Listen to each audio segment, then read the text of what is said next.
E aí eu me lembro até de uma história, eu não sei, né, se não puder contar, você não precisa, mas eu lembro que você falou que até teve caso de um cara que entrou quebrando na delegacia, que os caras, que tipo, ele falou assim, o cara é tão fila da puta pra bater na mulher, que o cara vem quebrando e a mulher entrou na delegacia correndo, né, e o É, cara entrou atrás. é.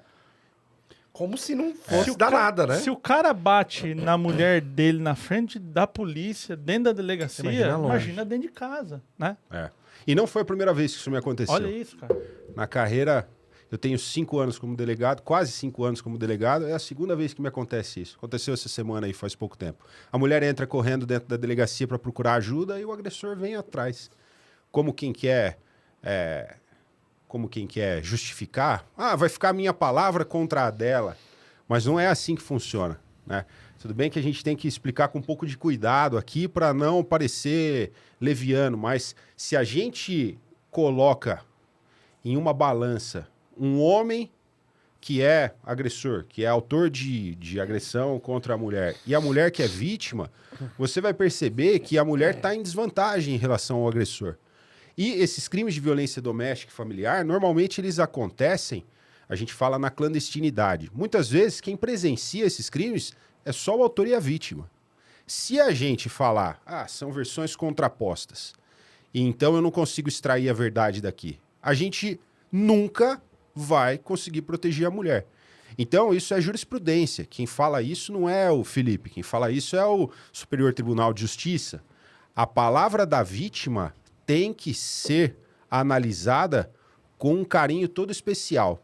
Falando de uma forma, sem querer parecer leviano e sem querer colocar assim uma regra absoluta, mas naquele momento específico em que a gente, lá na delegacia de polícia, a gente mexe com indícios, a gente não tem a prova toda constituída, não na maioria dos casos, pelo menos. A gente não tem aquela prova toda constituída, aquela prova que já foi submetida ao contraditório judicial, que a gente fala, que a defesa teve oportunidade de falar o que ela pensa sobre a prova, a acusação falou também, o juiz decidiu. Não, ali é tudo conforme vai acontecendo, a gente vai atuando, e a polícia tem a difícil missão de trazer os fatos para o papel. Então, você vai ouvir ali, você vai sentir, você vai perceber, trazendo também a sua experiência com quem que está a verdade, etc. E diante de versões frontalmente conflitantes, a versão da mulher, lógico, tem que ser coerente, tem que ser verossímil, mas é constitucional, é legal que se dê um peso maior à versão da mulher, a depender de todas as circunstâncias. Então quer dizer que o que a mulher fala sempre vale mais do que o que o homem fala? Não, não é isso que eu estou falando. Por isso que eu fiz todo esse rodeio para chegar nessa conclusão. É claro que as circunstâncias do caso concreto podem mudar isso daí e frequentemente mudam. Mas é lícito ao delegado dar um crédito a mais para a versão da mulher, se ele perceber que esse é o caso. Então, às vezes, o cara chega ali todo cheio de razão, eu vou inventar uma mentira pro delegado, porque o delegado é burro, sei lá se ele olha para a cara do delegado, acho que o delegado tem cara de burro, eu vou inventar uma desculpa ali, vai ficar minha palavra contra a dela e o delegado não vai ter o que fazer contra mim. E não é assim que funciona. Aí o cara aprende do pior jeito, que a mulher, nesse caso, é vulnerável, e que a gente tem o dever de proteger quem é vulnerável. E é muito vulnerável, né? A gente vê mulheres em situação de violência doméstica e familiar, a gente vê adolescentes, crianças em situação de violência doméstica e familiar, e a gente sempre pensa assim, se tivesse ruim mesmo para a mulher, ela teria saído de casa, teria ido para a casa da mãe, Sim. teria ido para algum lugar, mas isso quem fala também são estudos. É muito difícil para a mulher se livrar dessa situação de violência doméstica. É muito difícil que ela se conscientize que ela está em uma situação de violência doméstica e familiar e que ela precisa de ajuda. E muitas vezes, se essa ajuda não vier, a mulher não sai dessa situação. Pode não ter tempo mais, né? E pode não ter tempo mais. Então, é por isso que toda a atuação da polícia tem que ser comprometidíssima com o atendimento dessas vítimas. Mas aí amanhã você vai, tira o cara de casa hoje, amanhã a mulher volta. Amanhã, se a mulher voltar, e se ela voltar a ser vítima de violência doméstica, sabe o que a gente tem que fazer? Atender ela com profissionalismo e com comprometimento da forma como a gente atendeu a primeira vez. porque também não tem como você restringir a liberdade dela, falar para ela o que ela tem que fazer. É um ser humano livre, com suas vontades, etc. E a gente cabe atuar profissionalmente. A gente até estava batendo um papo vindo para cá da questão deve ter um termo técnico para isso, mas é um abuso financeiro. Dependência financeira, né? Dependência financeira, né? Então Porque o cara isso, fala... às vezes a mulher, vamos supor, parou de trabalhar pra poder cuidar de filho. Isso. Aí o cara fala assim, ó, eu vou embora. É. E aí como é que termina e como é que fica sem trabalho, com criança pequena? É. Então, eu tinha uma amiga que sofria abuso psicológico pra cacete, mas é muito difícil. Você vai falando, ó, tá estranho isso aí, você não tá legal. Aí, sei lá, 5, 6 anos depois, ela falou assim, ela continua com o cara. Já, sei lá, das amizades que ela tinha, ela praticamente não tem mais nenhuma. Falávamos disso, né? Né? Ela não percebe. E esse é um indício importante, né? O cara começar a cortar Ela parou de falar, relações... inclusive, comigo, entendeu? Porque eu era uma das pessoas que provavelmente gerava algum problema. Mas eu em algum momento, ela disse que eu falei pra ela, não lembro de ter falado, mas ela falou assim, eu lembro que você falou pra mim, só não engravida dele.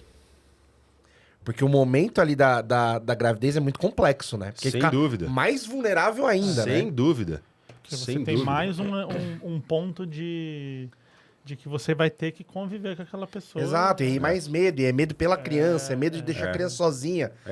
São Isso. muitos pontos, né? É. A gente vê dúvidas, muitas vezes, sem amparo nenhum e que foram colocadas na cabeça da mulher. Ou ela desenvolveu sozinha, mas às vezes alguém assessorou ela muito mal.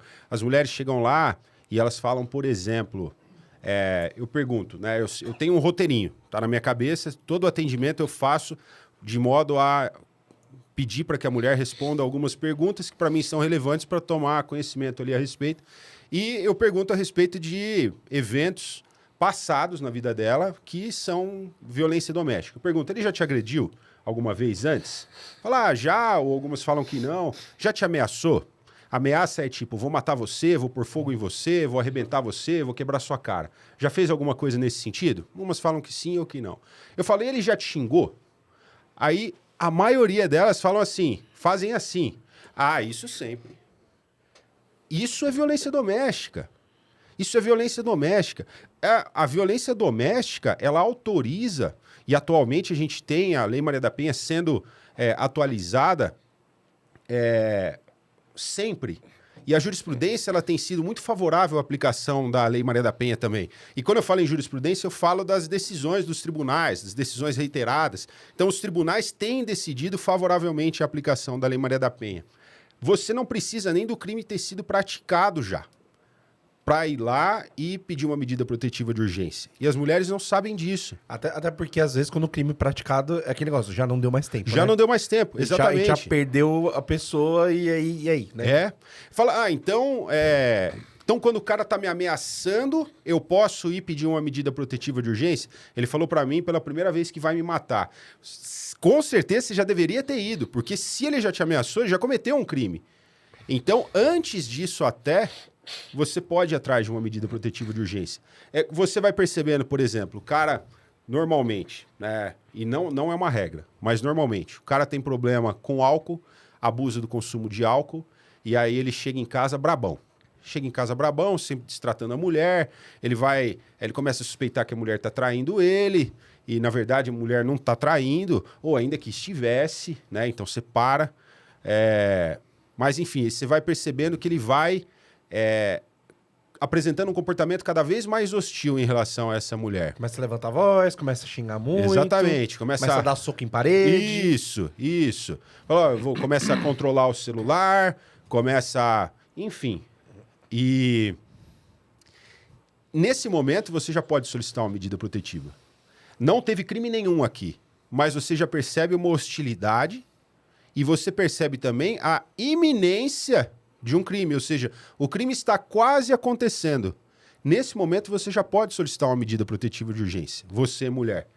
E elas não sabem disso. Animal. E é interessante que às vezes, assim, vou esperar tomar o primeiro tapa ou alguma Então. coisa, que me veio na cabeça uma associação, que é aquela que às vezes a gente fala assim, a pessoa tem que desaparecer 48 horas, que a gente vê no filme, e não precisa, né? Não, definitivamente não. Então, não você tem vê lugar que- nenhum falando isso. A vê gente aprende no cinema. No Desculpa, cinema, William, é. acabei de te Não, interromper. mas é isso. Tipo, a gente fica naquela ideia assim, a pessoa tem que esperar... Cara, em 48 horas, pode não dar mais tempo, né? Sem dúvida. O raio aumenta muito, né? Em 48 horas não tem nem como pegar. Não, e aquele negócio, né? Aparentemente, quando tem um tipo de ameaça, parece que aquela vira a base pra próxima, né? Então, assim, exatamente. se a pessoa xingou, aí normaliza o xingamento. Então, assim, eu tinha um amigo que era isso. O cara chegava e ficava dando soquinho na parede. Tava bravo, dava soco na parede. Falei, cara, Isso. pra ser o próximo em você, é só questão de física. Isso. É só o vetor pra poder ir na tua cara, entendeu? Todo bom papo precisa de uma bebidinha pra acompanhar. Faltava isso no Elementar, agora não falta mais, Marcão. Não falta, graças a Magu Bebidas, que agora é nossa parceira. Foi a primeira empresa a criar o Moscou Mule, que já vem pronto pra beber. Vem até com a espuminha e a caneca. Licores maravilhosos, incluindo o doce de leite que tá aqui na mesa. Aqui, meu Deus, sabores incríveis. E a cachaçinha no barril de carvalho, que é pra quem gosta aqui. Sensacional, DVD. Faltava bebida no Elementar, não falta mais e também não pode faltar na tua casa. Então entre em contato agora com Magu Bebidas. @Magu Bebidas no Instagram, atendimento 24 horas por dia, entrega em todo o Brasil, receita de família, cuidadinho ali de artesanal, mas qualidade industrial.